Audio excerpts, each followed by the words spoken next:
अपरिश्रावी नाम का गुण होता है। जो बड़े पेट वाले साधु होते हैं ना, वो दुनिया में आचार्य परमेष्ठी जो होते हैं, उनका एक अपरिश्रावी नाम का गुण है। उनके कान में बात जाती है, मुंह से बाहर नहीं आती। वो सुनते हैं किसी की बात, किसी का पाप पचा जाते हैं। हमने आचार्य श्री से जो जो कहना था सब कहा।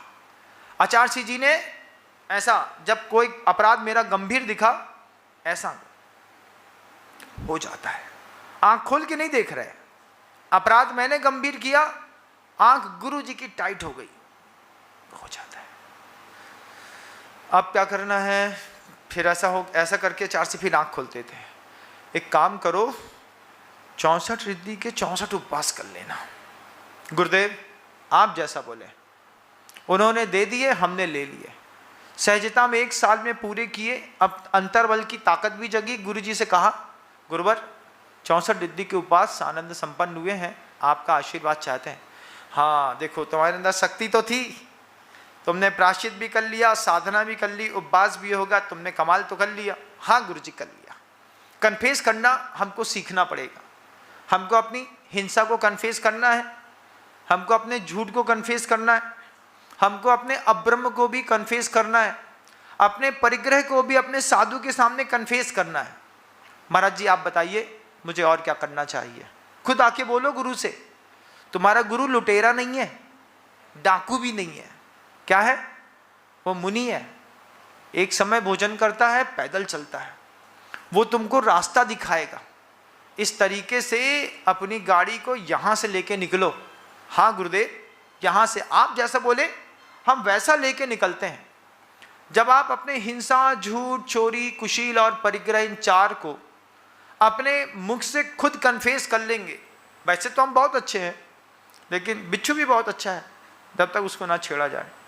जब छेड़ दो तब बिच्छू बोलता है, ले एक डंक तो तू खाई ले।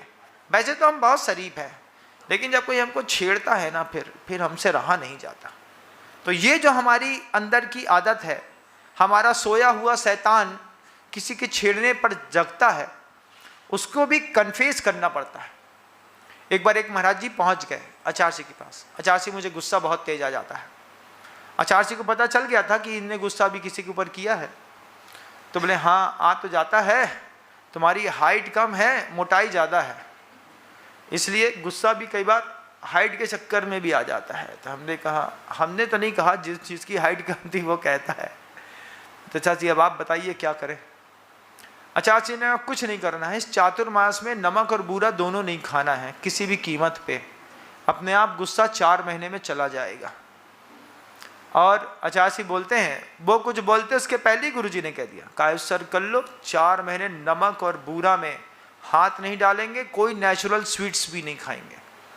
नेचुरल स्वीट्स भी खत्म, आर्टिफिशियल स्वीट्स भी खत्म। ना आप मुनक्का खा सकते हैं, ना किशमिश खा सकते हैं, ना पिंड खजूर, क्योंकि ये सब में नेचुरल स्वीट्स हैं।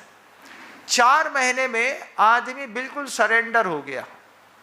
अब भाई गुस्सा कर ले, अरे रहने दे यार, क्या है? अरे बोले 3.5 महीना हो गया भूसा खा रहे। हमने कहा भूसा, तुम बैल हो गए क्या? अरे बोले रोटी में नमक नहीं, दाल में नमक नहीं, सब्जी में नमक नहीं, चटनी में नमक नहीं, पापड़ में नमक नहीं, 3 महीना हो गया। बोले क्या है? ब्लड प्रेशर डाउन रहता है। हमने कहा बहुत बढ़िया, पहले तो उठा देते थे तुम दूसरे का। अरे बोले जिस गुरु के चक्कर में अपन फंसे हैं ना, ये निर्वाण कराए बिना न मानेंगे। ऐसा मुस्कुरा के बोले साधु हमसे कि जिस गुरु से अपन फंसे हैं ये निर्वाण कराए बिना न मानेंगे। तो हमने कहा चाहिए कि नहीं चाहिए? अरे बोले चाहिए, तभी वे तो पालन कर रहे हैं। तुम भी बोलो, क्या बोलो?